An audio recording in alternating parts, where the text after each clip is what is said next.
Tom Sanford. Hi, Tom. Hello, Art Green. Good to see you as well. Just right down the road there. And let's see. I do not yet, I see Josh Weiss, excuse me. Good morning. And Mary Jane and Connie Beauvais, John Nutter. I do not see yet, though. Steve Theringer. There he is. Well, let's see. It is 8:02, so I'll go ahead and get this meeting started. So thank you everyone for joining us. We're honored to have our two representatives from the House join us today. That's Representative Theringer and Representative Chapman. Senator Vandeweghe is working today, so unable to join us.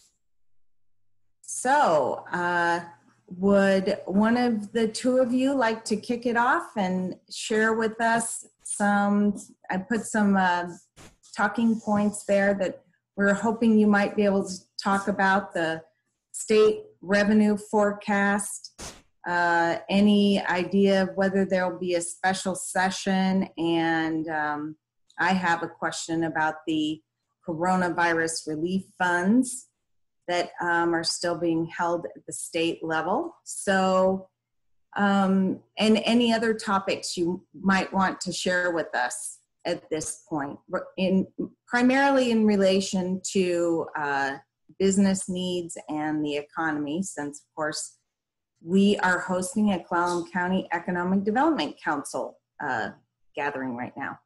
So Steve or Mike, would you like to take it? Hi, this is Mike. I guess I'll start. Thanks. Can everyone hear me okay? Maybe. Colleen? Yes, we can hear you. Okay, all right. Fine. Thanks. So thanks for hosting us again. I think this is my third gathering, and every time we come on, it's a little different news. So we have some new news from yesterday, I guess. Right out of the gate, our leadership, Senate leadership, the four caucuses, House Democrats, House Republicans, Senate Democrats, Senate Republicans, I think have come to an agreement on a plan around a special session in early to mid-August. But at we met with leadership yesterday over Zoom, and it would appear right now the governor's not interested in that. So that's interesting. So the leaderships of the four corners will continue to try to work with the governor's office. I'll just leave it at that. That's what we were told. So I'm not gonna, maybe Steve can add if he wants. So the budget picture is not good, and it is a fact that the longer we wait to begin to deal with some of these issues, the bigger and deeper the cuts will be. There is absolutely no way that new revenue will ever, there's no plan that you could never come up with a package for new revenue to fix the budget hole. So this will be a period of great austerity and budget cuts. There are those who will welcome that. I would argue for the 24th legislative district, deep budget cuts from the state will not be good for our economic growth in the future. And it means projects and spending enhancements. Just the transportation project alone is now delaying, major transportation improvements in our district. So, but there'll be others that'll be great. Let's cut to the bone. Let's cut back. What you can't do is just cut your way out, and you can't raise revenue. So it's going to be whoever is your representatives, and next year we'll have one of the great challenges of all time. And I'm frustrated. I have sent a letter to the governor, signed on to a letter asking for special session. I think it's a mistake. I think we should have had a special session before pay raises kicked in on July 3rd. I sent another letter to the governor asking to delay those. He came up with a different plan. So right now we're just being governed by really the governor and his determination of what's best. Finally, he did put a statewide wear a mask order in place. I've already heard, people are upset about that. I would push back and just say, well, the alternative was to go back into lockdown. If you look at some of the states down south where they've been really wide open, I mean, this virus is not gone. It is not going away. And I think it's prudent to try to keep our economy open. And if wearing a mask is a little bit uncomfortable, but it allows people to conduct business, to me, that's far better than ever shutting us back down. So I don't support that it was a misdemeanor. And I hope our local law enforcement make a determination that this is not the kind of misdemeanor crime that they'll be writing tickets for. I think that was a mistake. I think businesses can police. If someone comes into your business and they're not wearing a mask, just like any other, they can refuse service. But the idea of making criminals for people, this is something that not everyone's, aware of the news. So I doubt if Sheriff Benedict or police chiefs will be writing tickets for misdemeanors.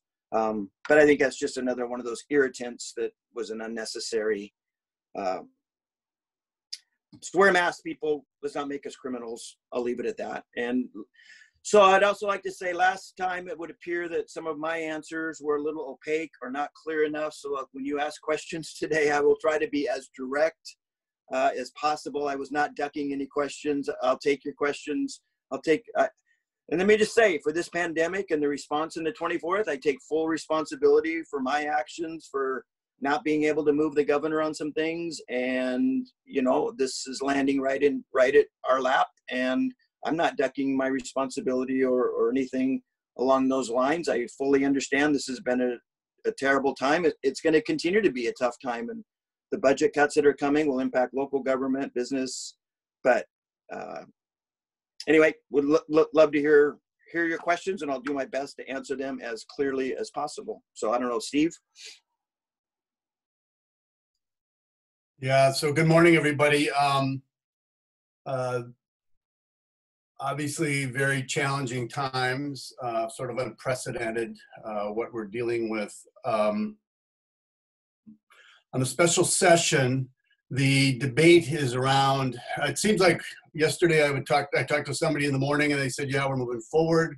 Talked to somebody in the afternoon within the caucus and the leadership, and they said we're not. So there just isn't alignment. I think the governor is probably the least inclined, but the leadership hasn't quite decided. And the issue is, there's a couple of issues. One is waiting to see what the feds will do, what their next package would be, their HEROES package, and then if there's an infrastructure package. As you may know, in conversations with the federal delegation, there's three options. I think the Democratic option is about a $3 billion package. The Senate option is about $2 billion, and the White House's is about $1 billion.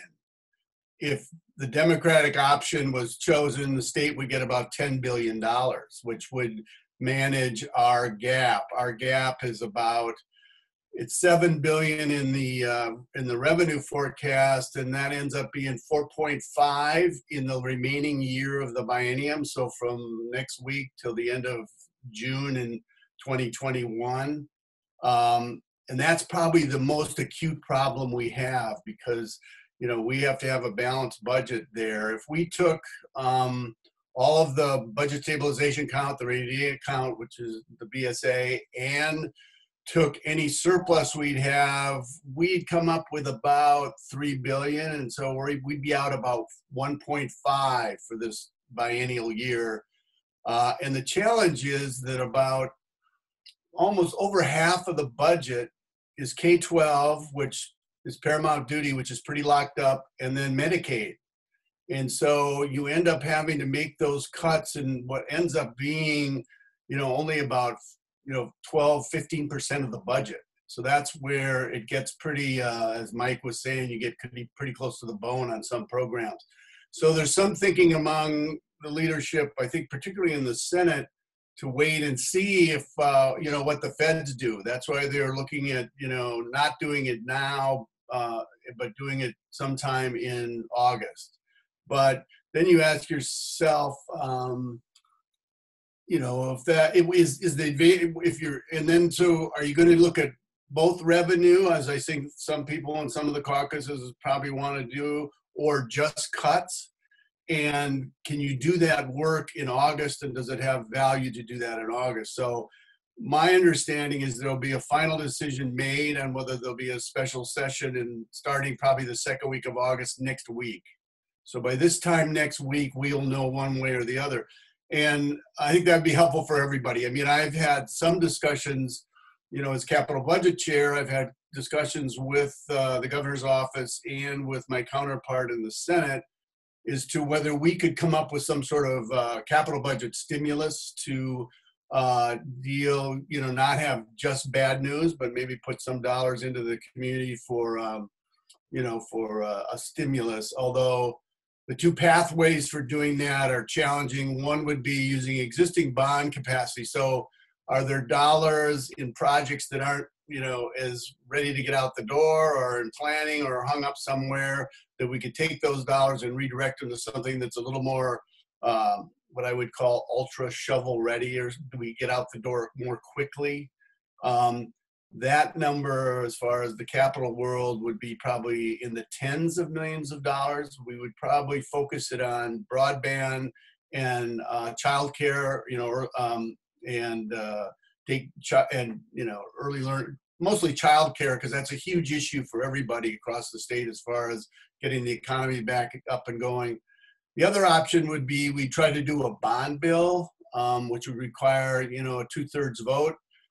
I think that's real challenging to do that in a special session. Those dollars would come out of our bonding capacity for the next biennium, which actually in this sort of bleak, you know, landscape, a fiscal landscape, and you know, the resurgence of the virus is somewhat some good news, because the bond formula that we use to go to the bond market on is based on a 6-year average. So it's less impacted by what's happened over the last 2 quarters. And another major factor that goes into that model is the interest rates, which most people know are super, super low. So we have fairly, you know, robust capacity there. But I think it's probably more likely we would do that in a, you know, in the regular session in January. But we're having discussions about that. It's really hard to plan until we get an up or down and a date on the special session. And my understanding is that will be, you know, it has to be made next week to be able to, you know, put everything in gear. So right now, I think it's in flux. It's not aligned with the 5 corners, the 2 caucuses in each chamber, and then the governor's office. So that's kind of a combination of budget situation and special session.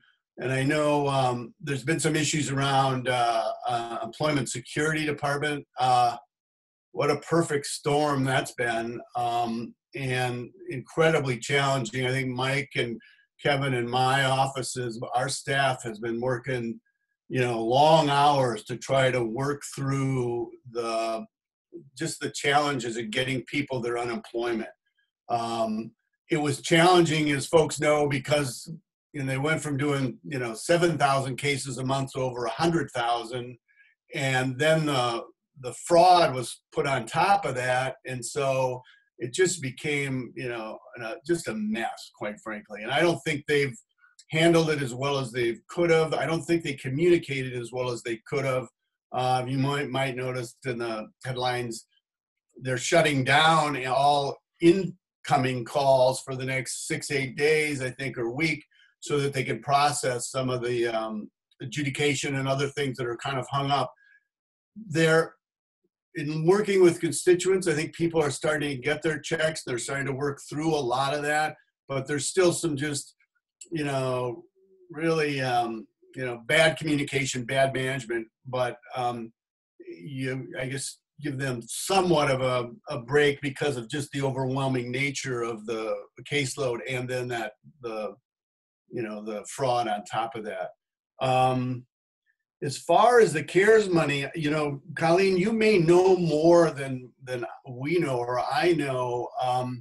My understanding in talking with other caucus members in our caucus and a little bit with folks that are sort of looking for those dollars, they're kind of hung up in OFM, in the Office of Financial Management, in the governor's office. And I don't have a good explanation for that, except they're trying to maybe wait to see where they can be strategic with it, but and sort of distribute it at a as an even flow as it moves out. I don't buy that argument, quite frankly, but it has been, that's where the hang up is. And we don't, as a legislature, we usually appropriate state dollars. We write the budget and then the executive branch executes. But in this case, the federal dollars come directly to the executive branch, and we don't have a whole lot to say about that. Obviously, the caucuses are talking about how we might get a little better oversight and a little better control of that. That pathway has not been, it's not clear. But, and I would say, I really appreciate the local, jurisdictions, the counties and the cities, for the work they've been doing to get dollars out into the community and support businesses. I think that's unprecedented in my 12 years as a commissioner, and we went through part of the last Great Recession.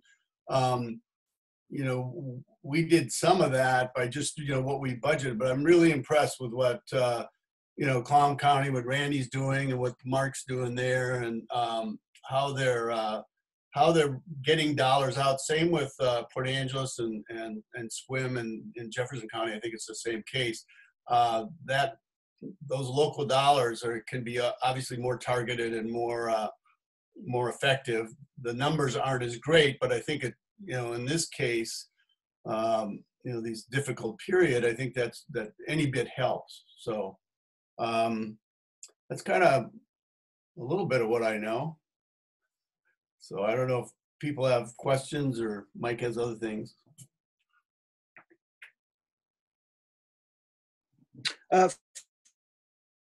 Why don't we just go to questions? I do serve on the finance committee, and we've been meeting every week to look at what what revenue picture will look like, and that continues to look bleak. There's a few ideas, but you're never gonna raise revenue to come out of this hole. So there are plenty of voices saying no cuts, no cuts, no cuts. It's not even feasible, realistic, and honestly.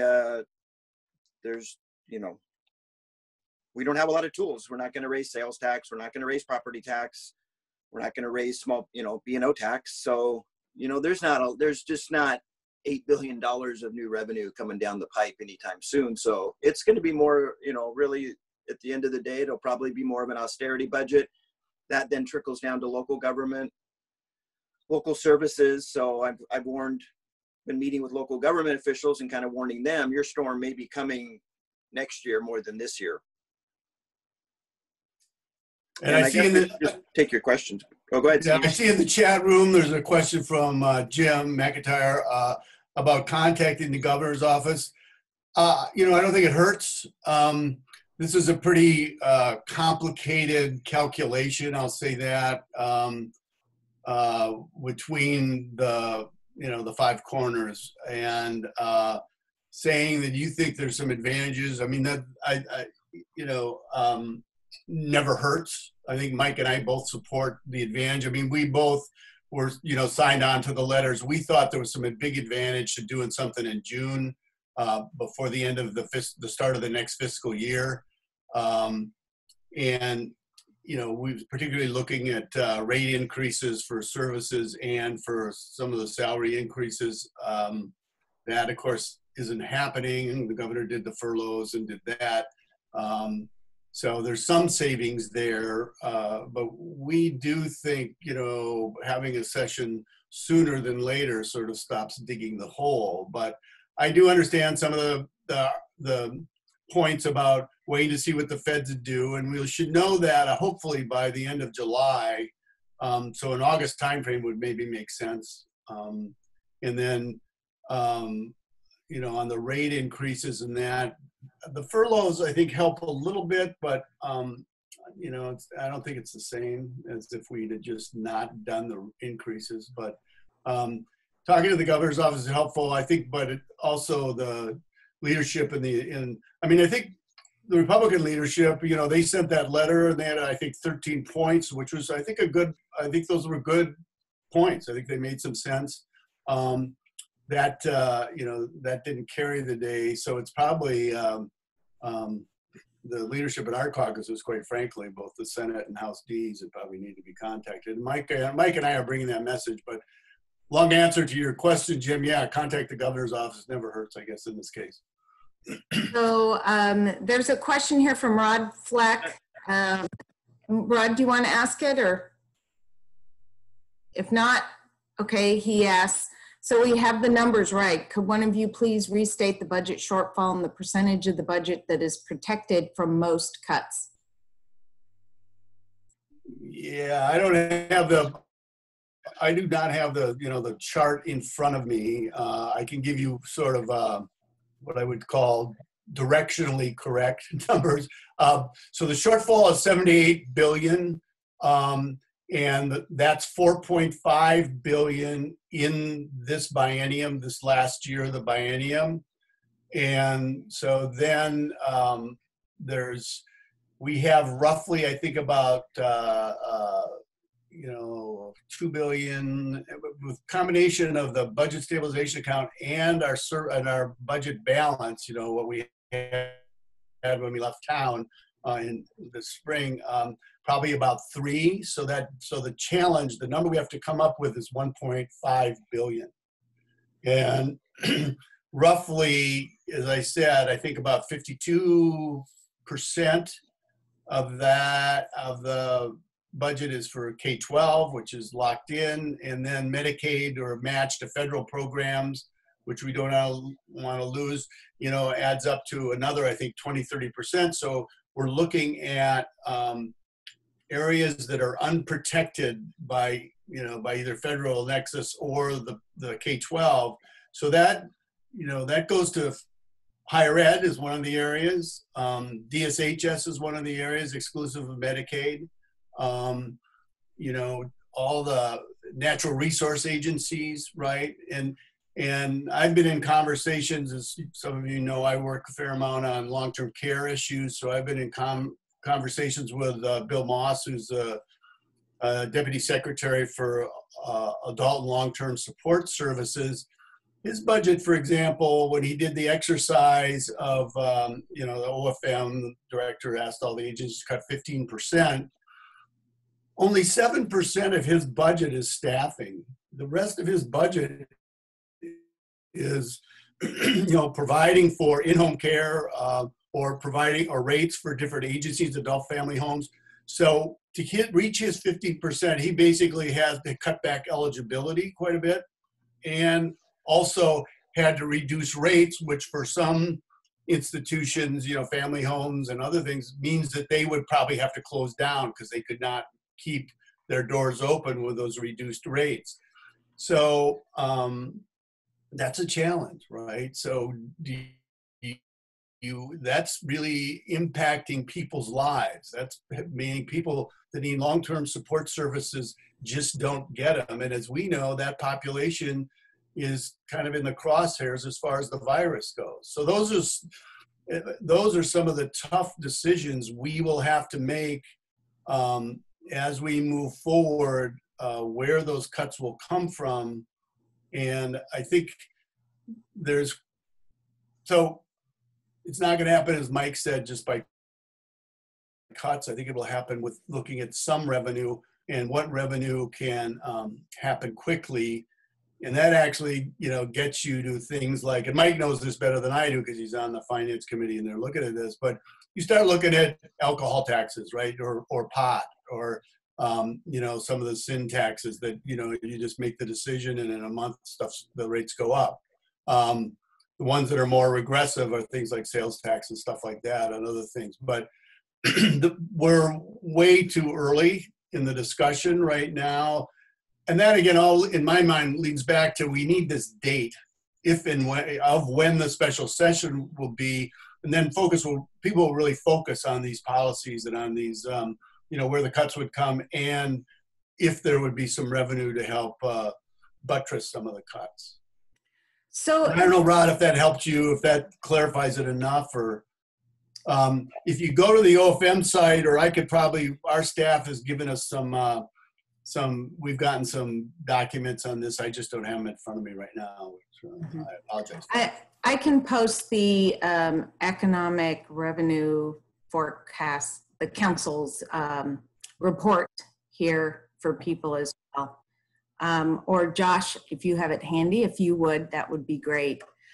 So I also posted a letter from the Washington State Association of Counties in the chat, and according to that information, and according to what was reported, that the state received $2.95 billion of coronavirus relief funds through the CARES Act.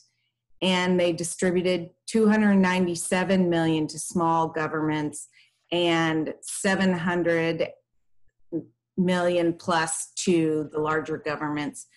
But that leaves over $1.8 billion that OFM and the governor are right now holding, that needs to be spent before December 30th if it doesn't go back to the federal government. And it seems to me that there should be a lot of discussion about how those funds will be spent to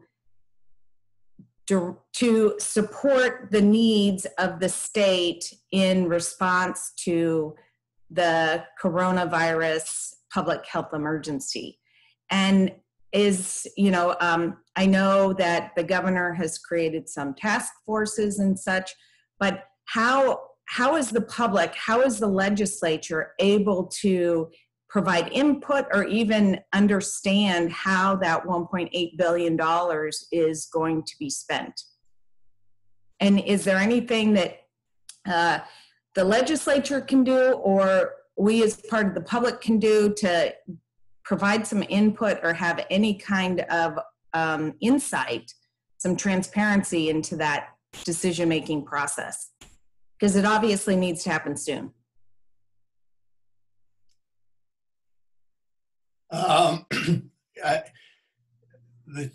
We're, as in the legislature, in our caucus, we're trying to have that input. We have different sort of work groups within our caucus dealing with different parts of it.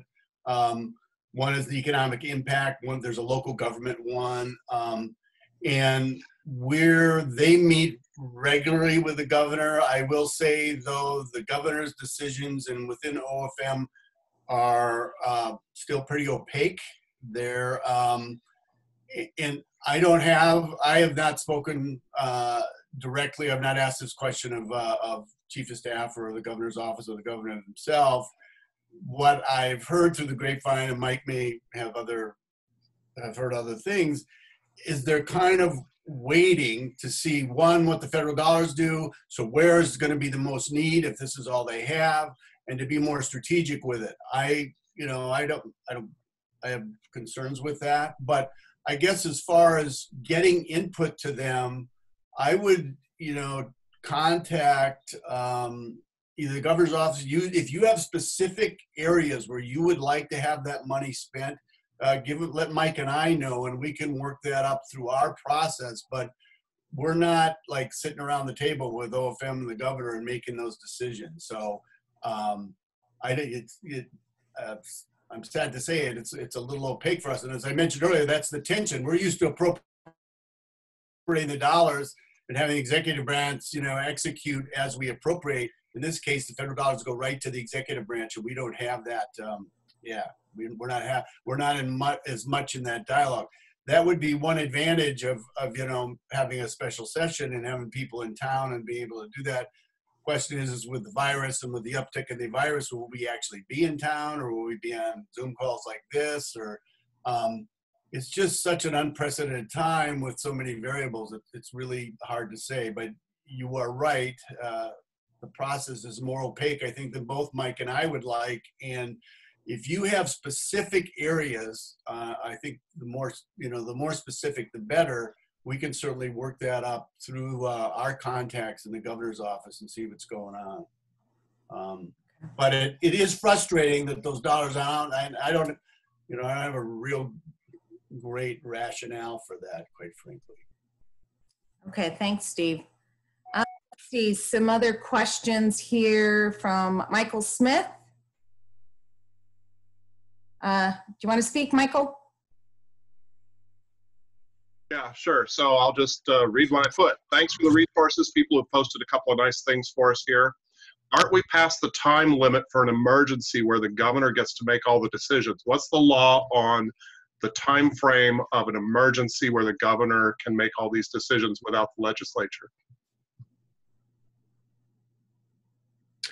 Generally, most of his emergency proclamations are 30 days, but they are extended with four-corner leadership approval. There have been a few that some of the leadership hasn't agreed, but also with regards to the like yesterday's mask rule, that's squarely within the purview of the governor's office as the chief executive for the state.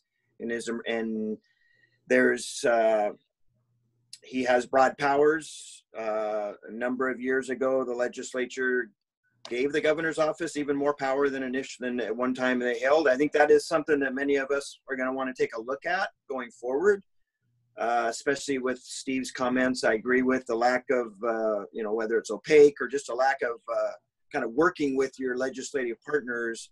We have found that the way the rules are set up, the governor's office doesn't really have to keep the legislature too much in the loop. And when we're not in session, I mean, there's just not much we can do. So I think that's something that I would expect to see legislation around that area of the governor's authority percolating around next year, and probably would be many pieces of legislation that I would support if I don't introduce some myself. So it's been a frustrating process because here we are trying to represent a district, trying to listen to folks, and yet so many of the decisions we have no input, no guidance. And if you pull my public record of my emails, you'll find plenty of emails from my office to the governor's office asking questions, gently reminding him of the district that I represent, and just no reply. So just nothing. And so here I am. And so don't feel bad if you're not getting a reply. I don't get a reply. And I just think, okay, they're busy. I get it. They're probably not going to reply to every email, but that's just been the process, and that's been very frustrating. So Michael, just to be clear, the legislature goes into session 60 days one year, 90 days is the next year. The governor can declare a special session or extend a session in a short or long year session. But beyond that, as I understand it, it takes 2/3 of the vote of the legislature to bring themselves into a special session. Is that correct? So that's what we're told by the House attorney, is that technically that is correct, but it is a lot more complicated than that. So it has never happened. The House attorney does not really see a pathway forward. There's a number of legal steps, and the House attorney right now is basically kind of shot down that idea as really a doable the way. So it's not near as clear as people are making it out to be. And we have to follow, if it's not done right and the attorney doesn't sign off on it, then it wouldn't be valid anyway. And there's plenty of opportunities for people to challenge those sorts of things. So that's what we're being told. We have asked that question, and it's just not as clear as a 2/3 vote by the legislature. And just to clarify a little bit, Colleen, so we're on a biennial schedule, right? The biennium starts in January. That session will be 110 days, 106 days, I guess it is. And then the second year of the biennium is a 60-day session, sort of a supplemental session. And then the governor, when he calls a special session, the call is for a 30-day session. I mean, I've been in at times when he's called the session and then it took 2 hours to finish up our work, or a day or something like that. But the minimum is 30 days. So, for example, if he calls a session, if everyone agrees and we have a session starting August 10th, say, it would have a 30-day window where theoretically something could be done. but that's kind of the way that works. So Commissioner Johnson, would you like to get in here at all, ask any questions? Thank you, Colleen and Steve and Mike. Obviously the whole issue of CARES and CARES funding relative to the cities as well as the county is important. The other thing I just wanted to highlight that Colleen kind of mentioned, not only is there a large amount unknowing what's going to happen to it, but the OFM also has stated to us that we need to have that allocated and spent by the end of October, not the end of December. So it even backs up more. And if the money comes in later, again, the people are in need of that money now, whether it be for rent assistance or businesses or whatever. And I don't think you all probably disagree with me, but the quicker we could get that, fixed, the better off we'll be for knowing where we are, how to allocate what we have, and do it in a rational way. Just that's my comment. So Randy, I thought that was extended. Is that not true? I thought it was extended at the federal level. The federal level is fine, but OFM stepped in and said we would need to have all the invoices and everything through the end of October, and that's your end date. And when was that? That's the directive that's been, or ever since the money came out. Yeah, that's what they came back to us with their guidance. And state guidance. June 7th was the latest guidance, and I'll pull that up and put it in the chat. Yeah, I mean that's crazy, right? I mean that doesn't make any sense at all. Not that we're in a rational world, but that does, that's not. So we'll. I mean, this is a good. I appreciate this call in general, and gives again, if you can give us some specific places to distribute these funds, that would be helpful. But try to rattle the governor's office a little bit and see what's going on. I see that Jim Stauffer had a question around schools. So there's a big debate right now, or not a big debate, as Jim knows this, and some people may know, school funding is distributed by FTE, or, some people say butts and seats. But if we say they don't, they continue distance learning, how is that formula going to work? And that came up in a caucus call we had, I think it was this week or last week, and they're looking into that with OSPI, and Jim, you may be more current on this. The idea is, because of the paramount duty and the clearing and everything, the money, coming out of the budget should be static, should be the same, right? That's kind of protected. How it's distributed, I think, is the issue to the different districts. My understanding is as much as you can plan on predictability in this environment, you could probably go with formulas that you have had historically, so that the distributions are not going to change drastically because, say, you're doing more distance learning than another district or whatever. So the idea is to try to keep the districts as whole as they have been to their historic number as possible, and just for planning reasons. And I know that districts are putting their budgets together right now. Mike and I don't sit on education committees, so we're a little bit on the outside, but there has been discussion in our caucus calls that we have weekly about that. And Pat Sullivan, who's our majority leader, who's been probably one of the leaders on the whole educational reform piece, that was his message to us this week, I think, about that. I see this other question about how do we compare to other states. I think our economy was impacted early on, probably greater, because we were one of the first states to be impacted. And we have been, I think the governor has been cautious, and the health department has been cautious about opening up.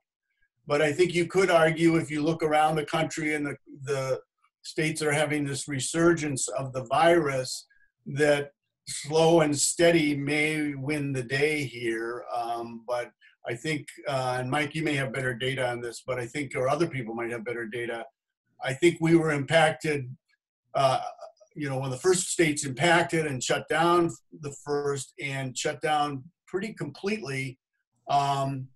and our opening up has been slow but steady. So I think if you just look at the bottom line, I think we've probably been impacted more.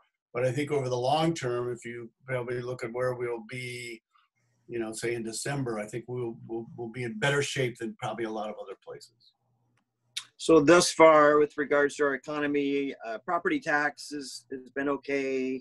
It looks like, you know, that was due in April, and most of that was paid. We haven't moved into the foreclosure phase of this economic downturn, and I say we haven't. We will. There's absolute foreclosures will be a huge story by this time next year, especially in the commercial market. If you look at any of the projections, and that's something I spend a lot of time looking at.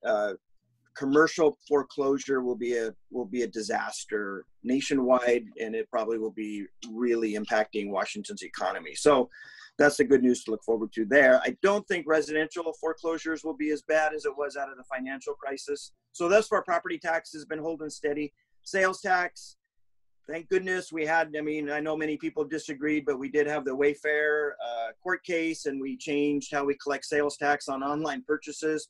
If we hadn't fixed how we collect sales tax on online purchases, then you would have said our sales tax revenue would have really just been evaporated, because for a while there, that's the only way people were basically buying things. So sales tax has been holding. It's okay. It's not. The disaster is going to be in business tax. Now, small businesses, of course, are probably not. A lot of them had lost a whole quarter's worth of revenue. Most small businesses are now paying the first half of their B&O, and they're just that's just gone. But that part of the revenue in the state is not the economic driver. The business tax that I'm talking about that's gone and is gone for the foreseeable future is your Boeing. So Boeing was already in a major downturn long before the pandemic, continues to be in a major downturn, literally have had months where they've lost sales for the first time in their history. They still have an airplane they can't fly that's backing up. And so their B&O, it's a huge, huge driver to our economy. Starbucks, it'll be interesting with Starbucks B&O, because they're projecting a multi-billion-dollar loss in their second quarter revenue. So a lot of that's going to come into Seattle, and you're going to see that company kind of revamp. Costco and Amazon obviously are still doing strong, but your bigger businesses in the Seattle area, we're seeing much less projected, much less B&O. And I think that's, you know, many people, you know, kind of criticize small business and hate small business, or not big business. And there's a lot of criticism on big business, but let me tell you, this state's economic picture is reliant on the B&O from big business. And these are some of the world's greatest companies that were born and raised and thrive right here in Washington state. And we have been birthplace, and we're relying on that. And big business has stepped up to the plate time after time. In just my short time in the legislature, remember, it was big business who said, hey, tax us a little more so kids from families who make less than $50,000 a year can get free college. So I bristle, you know, people get criticized big business, but they're hurting right now too. And so they've been a great partner. Microsoft's been a great partner. Microsoft's going to be about ready to introduce a gigantic college grant program impact directly for rural kids here, hopefully in a couple of weeks. I don't want to steal their thunder, but it's going to be many millions of dollars for job training directed. And Congressman Kilmer has been at the forefront, and you'll hear a lot from him. You know, that's coming. So, but their revenues are down. Microsoft's revenue isn't down. Amazon's doing okay, and Costco, but some of the others, Boeing, Starbucks are some of the ones that I'm worried about. And then your mid-level, your Boeing suppliers, people forget how dependent we are in this state on Boeing because of all the suppliers. So that's where we've seen, probably we'll see the biggest loss to our revenue generally, but this thing's going to be in waves, and the waves will roll through. And but this time next year, I think real estate will be being hit pretty hard. By the way, I don't get invited to too many Zoom calls because I've been kind of identified as Dr. Gloom and Doom, but this isn't doom and gloom. This is just simple economics. The last two recessions, I mean, local government gets hit in the second wave, not the first wave. Federal and state issues and big business, but the second and third waves are often. And if you saw what happened during the Great Recession, I mean, it was a number of years before local government, before we began to rebound. And don't forget, we came into this with almost double-digit unemployment in rural Washington, and certainly, you know, we've had our challenges out here growing jobs. Now we're well into the 20% unemployment. So we've got, you know, the state will be fine. I'm really worried about my local partners and kind of the local economy here on the ground. And it took us a decade to climb out of the last recession. So don't think we can't solve this just instantly. This is going to be a long grind. And I don't think people realize kind of the second and third wave and what they might look at. Plus, people's behaviors are instantly being changed. People's behaviors are being changed. People are, you look at the whole tourism industry, recreation, restaurants, travel. Gee, that's right at the forefront of our economy out here. So we have, long answer, but I don't want to sugarcoat any of this. This is a long challenge for a district like ours. So I see several business owners on with us, a couple dozen. Would any of you like to ask any questions of our representatives? I would. One, appreciate your time. This is Art Green out in Squim. It has to do with this commercial foreclosure, and if there are funds, what are landlords? I know I'm in tune with the CARES and the Triple P and the IDL and all that, and I've been doing that. I have 2 businesses, but my landlord doesn't seem to be getting any relief, and so I'm wondering, then that puts full rent on myself. So I'm wondering if some of the funds couldn't look to go towards the commercial side so the tenants don't feel the pressure of, rents and lease payments. So that's so right now there is, no eviction policies that the governor's put in place, but we have not, which are interesting because, okay, so you can't be evicted from your house or your commercial space, but for that landlord, we don't have a relief program. I think the federal government, through some of their loans, was trying to get some money out to landlords and to help them with these policies. But again, these are the kind of policies that sound good, great. Nobody's going to be evicted, but it just trickles up, and eventually somebody's not getting paid who needs to be paid. I don't know if you guys know, banks are going through stress testing right now, this week by the Federal Reserve, and there is a lot of worry that this stress test will be something that they can't model exactly as these no eviction policies, no rents being collected roll upstream. Eventually they're going to land at the bank, and I think the Federal Reserve is going to have a challenge in making sure banks stay capitalized. And these are the things nobody's talking about that are happening behind the scenes that are going to potentially be part of the next real challenge. Many small banks I'm hearing are not lending right now. They're not making small business loans. So even if you wanted to get a small business loan, there's a number that I know they've stopped lending, and it's liquidity issues. They are not getting their payments, therefore their liquidity is dangerous. And I think, again, these are the things that I think all of us have to remember that are happening. So I think the federal government was trying to get some money out for landlords and commercial properties. I don't think the state doesn't have a program like that. Well, I do know that the FDIC issued guidance to all banks stating that they could restructure loans, and so that payments could be deferred, and that would not trigger a troubled debt restructuring. It's called a TDR, which apparently puts a hit on the borrower's credit score. So that is an option. I'll look for that announcement from the FDIC on my computer, and I'll post it here as well. Would any of the council members from either Port Angeles or Squim or any of our other business members like to ask any questions? I see you, Lindsay. Hello. Hey, yeah, I'll go ahead. Hi, this is Lindsay Portain. Lindsay Sherman-Warren from Port Angeles City Council. We're definitely in a situation where we did not effectively get rid of the potential for community transmission of the coronavirus. So we're living with this for a long time. And, you know, there's these extreme options we could have done of, you know, everybody basically real lockdown for 2 weeks and then not have the virus in circulation. We didn't do that.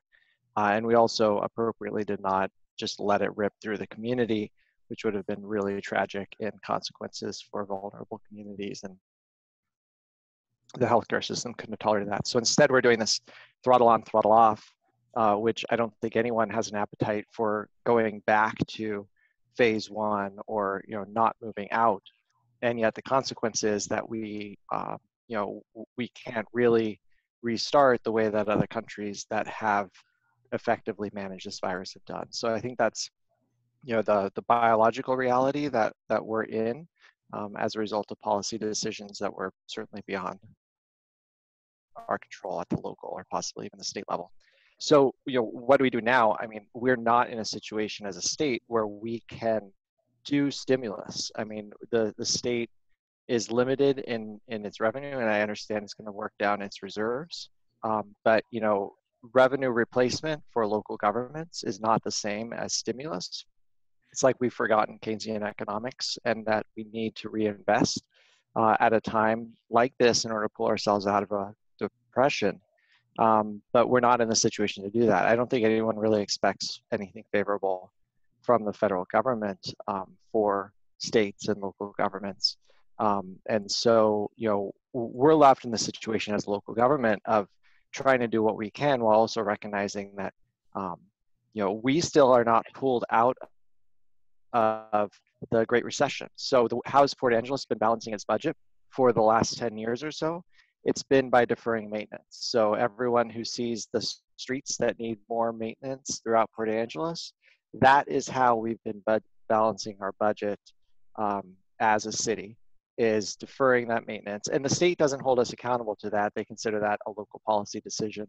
So even when the state auditor comes in and checks to make sure we're fiscally sound and have a balanced budget, they do not look at deferred maintenance. So that's how we've been doing it. You know, positions that we cut back in 2012, like code enforcement, we're just now putting that back into place. And other positions like a communications director or coordinator or manager, we cut that and we don't have that back. So all the things that I noticed that the city isn't doing well are things that are directly the result of cuts we made in around 2012, which is that delay that our representatives talked about of when issues hit and then when local governments get hit. I think also we're dealing with the state cutting back on mental health and social services. That puts more burden on local law enforcement. And we see that here, and it's also been a big national conversation about how law enforcement are responding to mental health cases. And that's a result of state cuts. So, you know, we look at what the state can do, and so much of it is tied up in either, you know, constitutional mandates from the courts or federal obligations, that there's very little the state is able to make changes on. Those things that it's going to do are going to be hurting poor people the most. And, you know, that's going to make things just a lot worse here. We already can't afford to be managing homelessness here. And yet we know from all the research that it's more expensive to have people homeless on the street than to provide permanent supportive housing and other resources. 3 days in the emergency room is equivalent to a year of permanent supportive housing. 30 days in jail is equivalent to a year of permanent supportive housing in terms of cost. So we were already in crisis, partly as a result of our bad fiscal and revenue policies. And I think we need to take bold action at this time in order to solve that. So, I mean, I hope that the state will review its revenue system and make the changes that are needed. And if not, give local governments the authority to do the right thing and be able to take care of our people. Thank you. Thank you, Lindsay. Well, we have 4 minutes left. with our representatives. Does anybody else have any further questions? So Colleen, there are a couple questions on the Yeah. chat from Lena. One was around the border closure. I assume that's with Canada. My understanding that's been extended. People may know, I think, till the end of July. That's a tough deal. That's a huge economic driver for us. But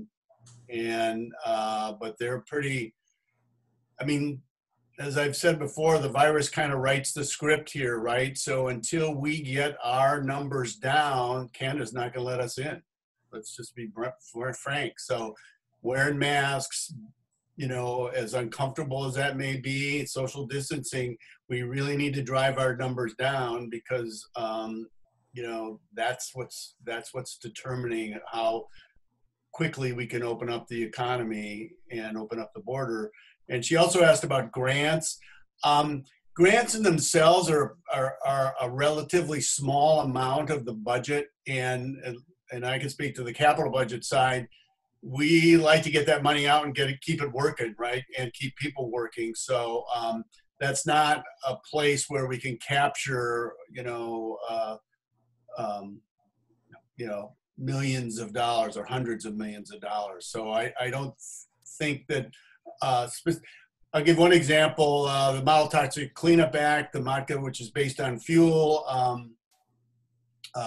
revenue. Of course, no one's been driving for the last few months, so the MOTCA funds were really depleted. And so Ecology, which runs that program, I mean, we appropriated in the House in the capital budget, I mean, in the legislature appropriates it, they spend it. They put a moratorium. They didn't move the dollars out because there weren't dollars coming in. I have just heard this week that they are moving those dollars out again. So people that may know, those are used for cleanup sites and getting properties back into the marketplace. So that's good news. That was a fairly robust list of projects which were suspended, but now are starting to move forward.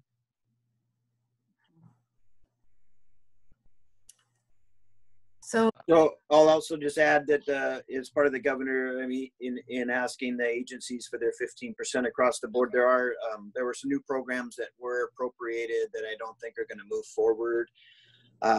He also had vetoed a couple of bills that would have reduced spending. So he has at least made some efforts along those lines of reducing spending that hasn't started yet.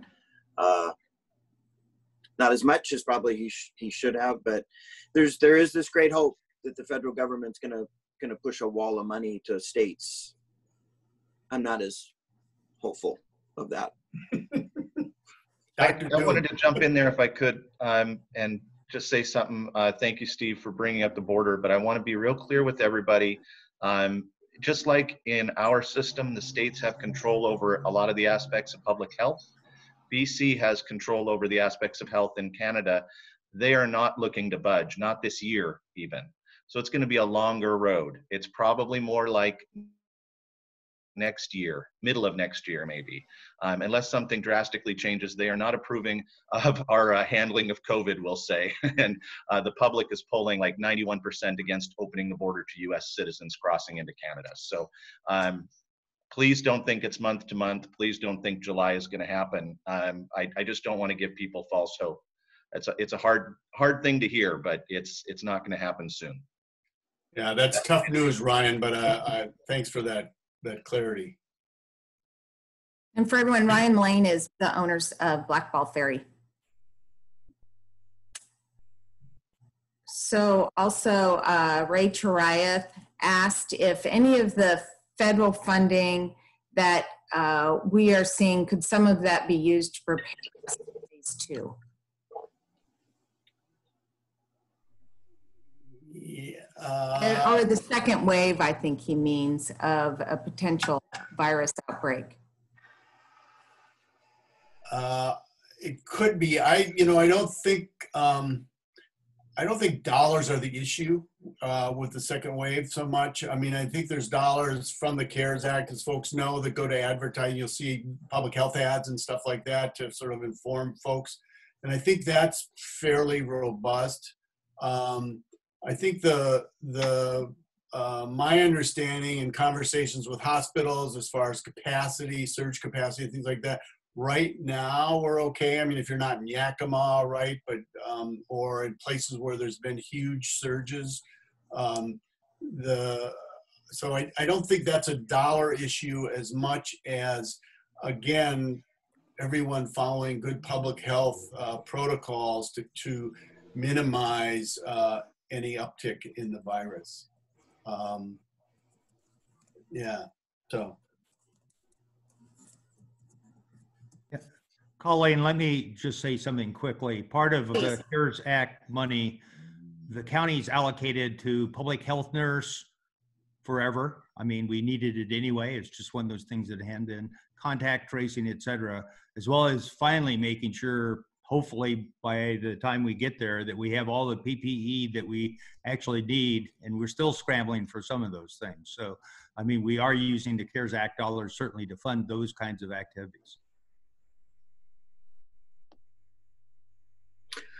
This is Mike. I think it's fair to say we're as far as waves go. For some reason right now, Texas, Arizona, some of the states in the South are really getting hit hard. There's a lot of, they're trying to figure out why. We on the coast have not been hit hard this spring, but there's some theory that maybe by the fall we will get it. Eastern Washington's got some hot spots in Yakima and Benton and Franklin County. So whether it's wave 1 or 2, if you're in a hot spot, then it's a challenge. You know, I'll just say this. I think the virus is not partisan. I think it's a bipartisan issue. And just instantly last night, plenty of social media, people popping up, I'm not going to wear a mask. I'm not going to wear a mask. This is all, well, okay, then don't wear a mask. But you're just going to prolong, you know, we know it will work. The health officials who are nonpartisan know it will work. The former FDA chair under President Trump, who worked on President Trump's campaign, Dr. Scott Gottlieb, says masks work. So he's a Republican. He worked on President Trump's election campaign and then served as the FDA director. He says masks work. So it's not, this isn't a blue or red issue. This is just common sense. You know, then if you're not going to wear a mask, then don't wear your seatbelt and drive 100 miles an hour. If you just want to live your life. I mean, this is the only way we're going to stop this. And this is an economic issue now, as much as a public health, and it's a life, and it's a quality of life, and it's survival of our small communities. Our small communities, the survival is right here, right now, in not letting this virus come in and just destroy our community and destroy our economy. And it's not partisan. It's just the fact. So wearing a mask, it's pretty simple. If you're around other people, wear a mask. If you have additional time, I do have one topic I'd like to explore, and that is broadband. And, you know, what we've seen through this pandemic and the requirement of children to take classes online and people that have an option to work from home but don't have very good broadband service is occurring across our county. And it is a issue that affects across our state people of color at higher levels.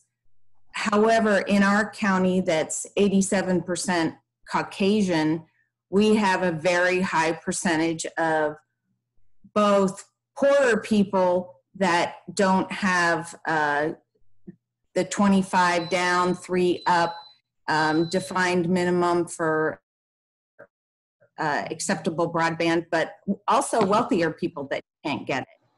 And so, and from what I'm hearing, there's going to be a lot of money potentially spent to try to ensure that broadband is perhaps looked more at like a utility, and that it will be, the state is looking to subsidize that. But can you, Steve or Mike, talk about what you see as potential pathways to provide broadband to specifically rural areas in Clallam County? Yeah, so I mentioned there's been some discussions about what a supplemental stimulus package might look like. Broadband is part of that mix. And so there's quite a few discussions going on.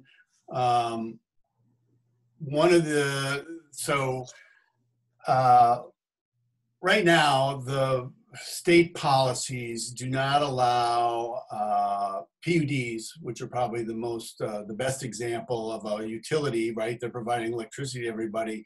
They aren't allowed to provide that retail or last mile of service. And that, I think, has been a policy that's been around for a while because the big boys, Comcast, Verizon, everybody said, we're going to provide that. I think what's one of the things that the virus has pointed out, and through both educational needs and healthcare needs, that broadband is a utility that everyone should have access to. So policy-wise, there may be some changes. There may be some way to open up the utilities, PUDs, ports, other folks that could provide these services to do that last mile. And Janae, I don't know if she's still on the call from CURB, but she's worked. We we put some money in CURB in the biennial budget to help with broadband. She partnered with Mason County PUD, Grace Harbor PUD, and a couple others, and sort of started to work out models that could help with that. They link into the NOAANet. People know the NOAANet's the Bonneville, backbone, and then can get the dollars out to some of these dark areas where they're not getting the coverage. So and the federal programs are also, there's quite a bit of money coming out of if the feds do, an infrastructure program, a big chunk of that will be, broadband. So there's quite a bit of discussion around that. I guess the question is, this stuff's expensive. So how does the state use its dollars? How would we use dollars that, say, would come into a stimulus from the state to match the federal dollars? For healthcare, it's only right now, the way the federal programs being talked about, as I understand it, would be, it needs about a 10% match. So we'd use the federal dollars to help do that match. On the education side, I think it's 15%. So that's kind of how we would match these dollars and move around. But a lot of people are talking about it. Representative Mia Gregerson's got a fairly large stakeholder group going that's talking about need. What I'm trying to do is I'm connecting with her and with some other folks because, the capital budget makes those capital investments. So how do we get the infrastructure there to meet this need? So if there's a special session and if there's a stimulus, there would be some dollars and some focus on this. I think certainly once we go back into the regular session, in our general our general budget process, there'll be dollars to address this need. I think it's, like I said, the virus has shown a lot of sort of fragility in a number of systems, healthcare, education, and broadband's one of those systems, I think. And Janaea may have some input because she's worked very hard on this and done a really good job, actually.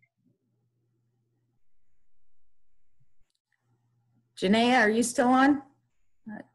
I don't see your name listed anymore.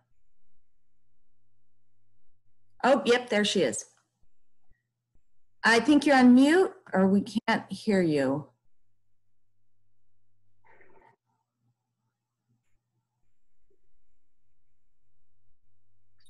While we're waiting for Janaea, I was in conversations yesterday with a group called OCHAN, which is a national organization, or they do a lot of work in Oregon and Washington, and they really focus on medical systems, providing small federally based clinics, FQHCs and community clinics with the systems to help them stand up telemedicine. And one of the things that's happening is, folks may know, rural hospitals are closing. Mike and I have fought hard to keep our hospitals in a good place, but in a lot of other places, that's not the case. So the new model may be that these FQHCs, these federally qualified health centers or health clinics, they, with the support of telemedicine, could become, you know, the place you go to in a rural area for healthcare. So those are the kinds of things that are sort of the, you know, they're being catalyzed by the situation we're in. All right, this is Janae. Can you hear me now? Yes. Okay, I had to put my headphones on. I was just listening through my computer. So I put my email address in the chat for anybody who wants to talk about broadband. I have quite a few different broadband planning projects and construction projects going on in the area. So I'd be happy to talk about what I have going on out there with anybody who's interested, but also talk about other needs that we can help with. So thank you, Janaea. The Port of Port Angeles applied for a planning grant for broadband for Clallam County, and that is due to be completed by December. Okay. Some of the contract requirements are that we have to bring together a large group, and it doesn't look like that will be potentially plausible. Right. So, you know, we need to. We are flexible. I've been talking to Karen about that, trying to figure out how to do that. I know a lot of our communities that are doing this work right now, that is their biggest hurdle of gathering people, and they don't feel like these type of phone calls really get to those candid conversations that communities need to have when they're face to face, or ISPs are in the room, or, you know, everybody's at the table. So CURB is flexible about how that happens, whether it's, you know, multiple Zoom calls or smaller meetings or what have you. But really the goal of having those kind of gatherings is to make sure that everybody gets a chance to be heard, and that, you know, the ISPs are there from the beginning, that all the local governments and tribes are at the table and can kind of figure out where their parts of that puzzle are in the bigger picture. So that's our goal. But we're flexible given our current situation of how that goal is accomplished. So. One thing I'm concerned about is that, you know, our Clallam PUD has not, they need to cover their costs, and they don't subsidize any of their programs. And so if they were to provide broadband, in many cases, as in provide the cable or fiber to the house, the end user would not be able to often afford the costs that a PUD would need to charge to cover their costs. So how is it that, you know, the broadband could be subsidized, and is that part of the discussion, or is it more just we're looking at doing the last mile? In Clallam County, I've heard analogies that we have 18-lane highways here equivalent, and on Highway 101, and then so in the city it's great, but in the more rural areas it's very, very limited.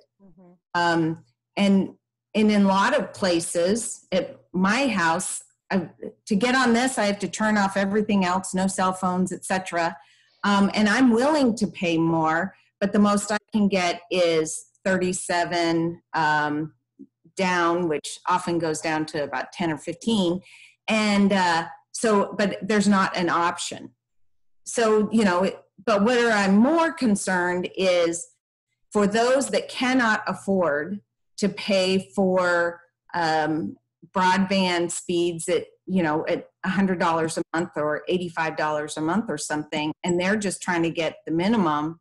How do we ensure, even if the infrastructure gets on the ground, that ongoing, that the monthly price is something that would be affordable to our more vulnerable populations?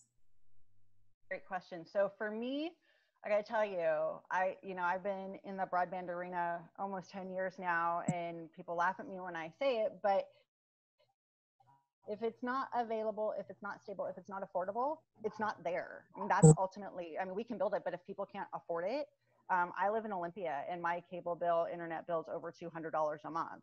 To get $250, which has proven to be what I need in our current situation with my family at home, doing online school and working. I think ultimately there are multiple different models of how to make this work. If one model with PUDs, I think all PUDs should look at is Mason County PUD 3 has their fiberhood program where they identify an area that has little to no connectivity. They put it on their website, they identify, you know, they put this area out there, these are the homes and the businesses, and people go online and they basically are that take rate. They say, yes, I'll do this. And when they get to 75% of a take rate, then they go out to bid, they go put out the RFP, they hire the construction company and they start to build it. They have 7 ISPs in their network. Their service is 1 gig up and gig down. That includes HD TV as well as HD phone. It does cost $85 a month. What happens in that take rate is that everybody who gets on there says, I will pay $25 a month to the PUD for 12 years to help this build out. The other caveat with that as well is that they do have a low income program, and they put this on all of their ISPs. Their ISPs cannot charge more than $85 a month. They must give 1 gig service. They must give HD TV and HD phone. And that if there's a low income person that qualifies, they can only charge $25 a month for that. So I think that there's ways that are already out there that PUDs can look at. I say Mason County PUD 3 is the model for our PUDs. There's also port models that are a little bit different, where they're working with the ISPs and partnering and doing build outs together. That's bringing the connection costs per connection cost much lower than even where Curb thought it could be, closer to about $600 per connection. In our rural communities, these are not high density communities. So I think it's really our local governments, whether it's ports, PUDs, or tribes, if they're getting into it for the first time, they need to be talking to the local governments that are already doing it and learn from what's already going on and find the model that works best for them. Because for me, what I have seen in the last couple of months where connectivity is issues, devices are issues, we're putting out hotspots out there. And I'm hearing from our rural communities, these hotspots don't help. They actually make the divide bigger. Our single moms who have 4 kids who don't have a car can't get to a hotspot so their kids can do homework or that she can work. Getting on a bus is not an option to take your 4 kids somewhere. So, you know, I'm never going to say anything against the hotspots. I think they do what they need to do, but they're definitely not the answer, and they're not a Band-Aid for our lowest denominators in our communities that we're supposed to be helping. Those are the ones we're trying to get to. And I'm always happy to connect any of these local governments to the local governments that are already doing it. And so those conversations can be had. And can you say again, please, what was the PUD that you recommended? Mason County PUD. Mason number 3. Justin Holsgrove. Okay. And I can send you his contact information. That would be great. The other one that has a model is Kitsap. Mm-hmm. They formed LUD in an area, and you know, people just came together for the regular utility district, and then brought in their broadband. I can't remember, Janae, I think it was a community of about 650. They did that, and they're looking at a couple other options like that. And they're kind of getting around these policies I mentioned earlier, but I think that's, you know, the water's starting to come over the dam. And so I think we're going to see this probably open up more to allow packages like that, you know. Yeah, and Kitsap PUD 3, the project, or Kitsap PUD 3, just Kitsap PUD, the project they have with Curb is kind of interesting. It's down Big Valley Road. It's maybe 100 connections. The biggest problem they talk about rural, they have properties out there that are 1 house per 10 acres is their zoning. And as far as they're concerned, the zoning probably will never change. So there's not a chance to have more connections. There's not a chance to get business out there. And the ISPs pretty much were like, we're not going to build it. It doesn't pencil out. And from a business point of view, I get that. You know, a lot of what I do is to help our businesses, so I can't begrudge these ISPs that have a bottom line and investors that they have to answer to. So I believe that really the best way to do this is to empower our local governments to build their own infrastructure and to work with their ISPs and find that way that they have their own revenue from that backbone, and then they can partner with the ISPs to do that end user service. But I think to reach our most rural communities, our local governments have to be leading the charge to get that done. It just doesn't work for the ISPs to do it. So if there is federal funding to put the infrastructure in the ground, then that's like step number one, and there needs to be a local match. And then step number two would be a similar program to what you talked about, $85 per month, plus some amount to pay for some of that infrastructure over time. And but for with income verification thresholds set, that those people could receive it at $25. Correct. Yeah. Okay. And some of the providers, you know, the big boys, Comcast, Cox, they have programs to subsidize in, usually I think the metric they use is, you know, a high number of subsidized lunches. But, you know, they're tough to access, but they do have some of those programs available. So right now we put 25 million in the state capital budget for broadband that went to the governor's broadband office, and that grant process is open right now, I think, or this. Final approval, I believe, is July 9th to open on July 13th if everything gets approved on July 9th. There's about 18 million in that, I think. Yeah. And then Janae had 5 million, and then, or is that what we gave you? We started out with 10, and then we got about 3.4 million the next round. So we have about 2.4 million left right now. But isn't it correct that we have to have our curb study complete before we could apply for any funding, infrastructure funding for any projects? Yes and no. For curb, we have the minimum requirements that the port is doing right now. That's kind of the foot in the door to get to construction, but there's a lot of communities who've been working at this for quite a while. So they can actually look at those minimum requirements, work with their EDCs, work with their other local governments and tribes, and get those minimum requirements done to be able to submit their application sooner, so they don't have to take the planning time, the 69 days of planning.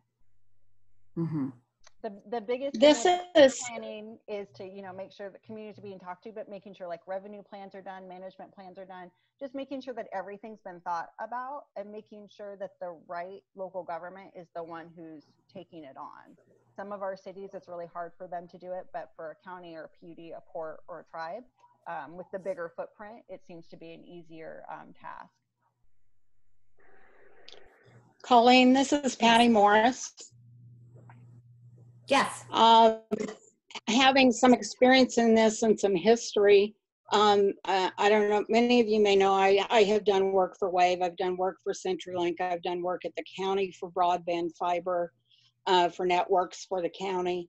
And I was involved in a project when they did the broadband deployment for NOAANet over in Jefferson County and some other areas. And they did really good planning workshops in Jefferson County when they were looking to deploy that fiber through the large grant. And one of the main things is you have to determine the size of the infrastructure that needs to go in based on who you are serving. So they had numerous meetings with business customers, talked with residential, did surveys so that they could determine what infrastructure was needed. We've put in federal dark fiber all the way looped through Olympia, Forks, and there is dark fiber that was a Century Tell grant at the time that was funded by the federal government to deploy infrastructure on the West End. It did not deploy to Nia Bay, but there was dark fiber federally funded infrastructure put in out there. So there is a lot of work that's been done, but the main thing, in order to determine what you need to put in, you've got to know, what do people need, who are you serving? And in the West End area, you're looking at very sparse customers. I was working for CenturyLink at the time when they did the study out at Nia Bay. And, you know, it's a business case. Now, if you can find some monies to support that infrastructure deployment, but you still have to determine, what does the end user need? And I don't think people understand what they need.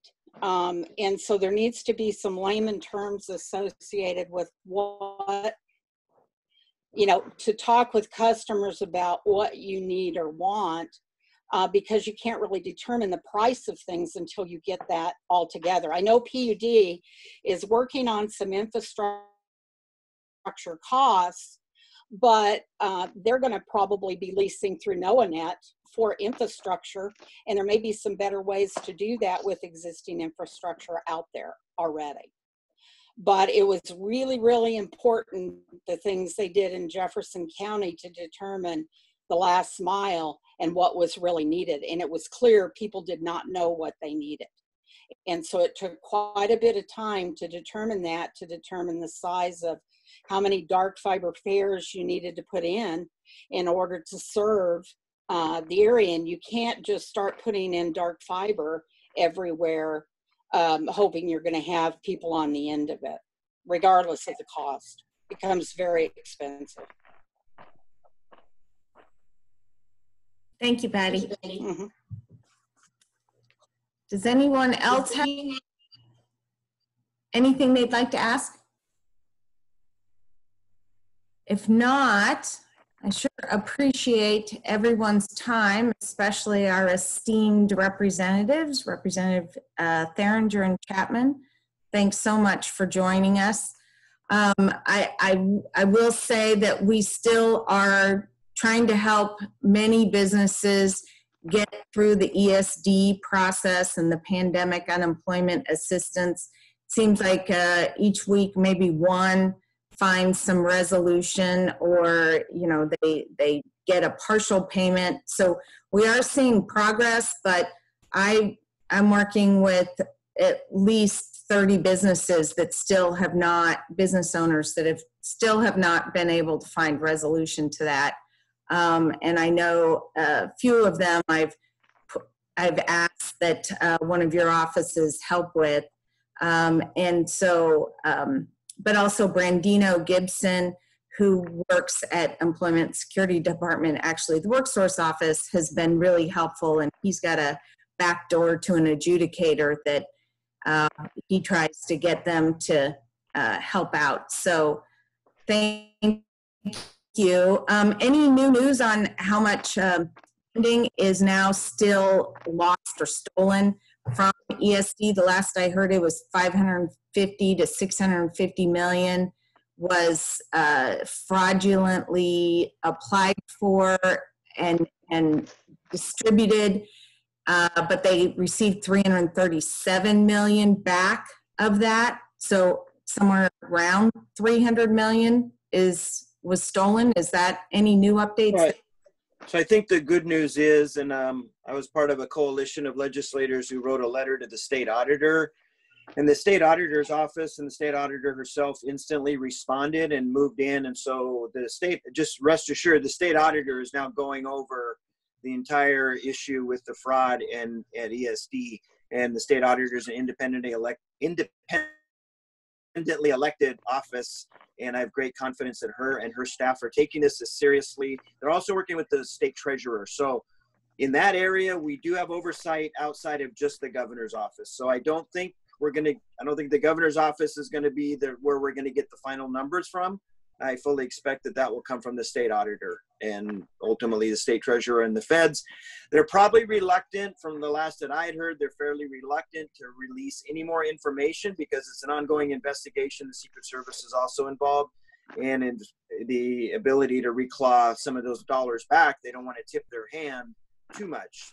The other frustrating thing, and it's also another issue I weighed in with the governors, people's accounts have been frozen if they've been suspected of fraud. So not only have individuals, small business owners, individuals not gotten the benefits that they deserve. And remember, these are federal tax dollars, so they're your dollars that should come back to help in a circumstance like this. People's accounts have been frozen, and we're trying to figure out what that's all about. But it's potentially part of the investigation. But the auditor, the treasurer, but specifically the auditor working with the feds, and I don't expect that we'll get much more information until the full audit will be completed. Figure out what happened, why it happened, and where the breakdowns were. And ultimately, I'm sure there'll be an issue that'll land at the legislature to approve new security measures, new computer systems, those sorts of things. You know, in all reality, we did go from a statewide unemployment well under 5% to instantly almost a quarter of Washington's working individuals out of work. So it was an incredible, just exploded on them. They weren't prepared. Nobody could be completely prepared. I will argue gently, but I have argued more in other forums, stronger. But in, looking back, I don't want to be a Monday morning quarterback, but that might have been something the governor might have wanted to take a look at before he just completely shut down the economy instantly. Was, okay, when all these people go on to unemployment, do I have the ability to even manage that caseload? Clearly the answer was no. Clearly he did not give his staff time to react. And I think that's also part of the problem. So. Okay, any last words, Steve? No, I think this was helpful for me. I'll try to follow up on this CARES funding and getting that timeline extended and see, what's going on with OFM. I'll probably have some discussions with them around some other stuff. So see if I can break that up, break that logjam up a little bit and see what's going on. It's just, it's great to hear from people and see what's going on. So Colleen, thanks for putting this together. And I think it was a good discussion. As always, you can get in touch with our offices if you have particular things that are going on.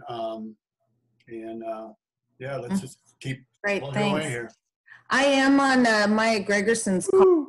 She mentioned that on the call, it was mentioned that there's, just as the county does not have, the counties are not receiving some of that CARES funding, there's funding for libraries where it hasn't been distributed. And of course, Superintendent Reichdahl is waiting for, I think it was $600 million to go out to the schools.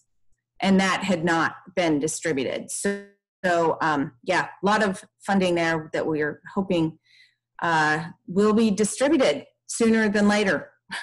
Yeah, right. So, thank you. Thanks, everyone. Have a good Bye-bye. Bye-bye. Thanks everyone for participating.